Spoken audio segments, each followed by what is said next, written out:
Pour le groupe RDSE, pour 2 minutes. Merci, Monsieur le Président. Monsieur le ministre, mes chers collègues, en Auvergne, les lignes d'irrigation du territoire représentent 60% du réseau ferroviaire. C'est dire l'importance qu'elles revêtent pour assurer la desserte de territoires fortement enclavés. Or, leur coût fait peser le risque d'une fermeture totale ou partielle de certaines d'entre elles. Si une étude approfondie et impartiale de la fréquentation de chaque ligne doit de toute évidence être menée, ce seul critère, pénalisant bien sûr, très pénalisant en zone rurale, ne saurait être retenu, d'autant plus que cette appréciation peut s'avérer subjective. En effet, lorsque le rapport de la Cour des comptes, publié en octobre 2019, portant sur l'avenir des TER, souligne une diminution de leur fréquentation sur la période 2012-2018 au niveau national, nous pourrions y voir surtout une stagnation après une forte hausse sur la période précédente, due aux efforts des régions. Cela correspond également à une stabilisation de l'offre de transport qui avait également évolué.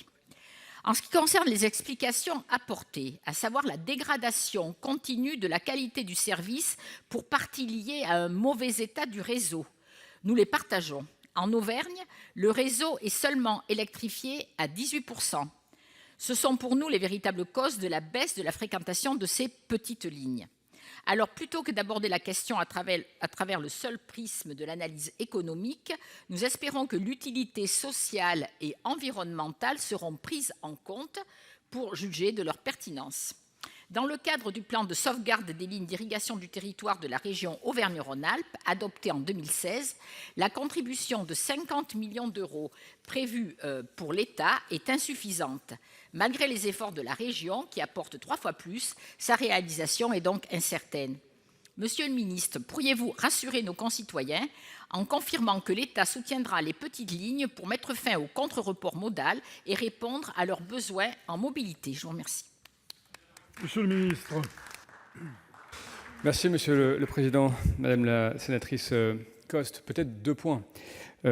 Dire d'abord sur l'utilité socio-économique de ces petites lignes. Dire d'abord que l'objet de l'ensemble des textes que nous avons votés récemment n'est pas d'avoir une approche purement financière, singulièrement pour les petites lignes. Je l'ai rappelé dans mon propos liminaire, ces lignes sont conventionnées, c'est le service public dans les territoires, elles sont toutes structurellement déficitaires et elles sont subventionnées par la collectivité publique à hauteur de 75% et l'usager, vous le savez, en moyenne paye 25%, et c'est par exemple, et c'est bien moins sur un certain nombre de territoires, notamment du Massif central ou du grand Massif central que vous connaissez bien.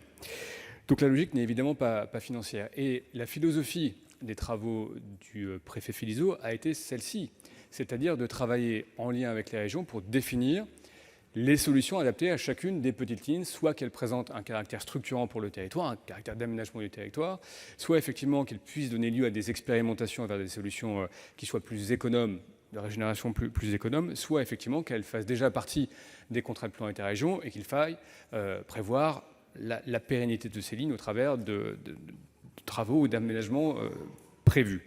Donc simplement, en conclusion, vous dire que tant sur la philosophie que sur ce qui aujourd'hui nous emmène vers ce plan d'action concerté avec les régions, c'est bien la dimension d'utilité socio-économique et environnementale qui a prévalu, mais ce n'est pas du tout une approche budgétaire ou financière, même si effectivement l'ensemble des opérations sont cadrées parce que de l'argent public est consacré, sont cadrées par les grands textes que nous avons votés, que vous avez votés en cette maison.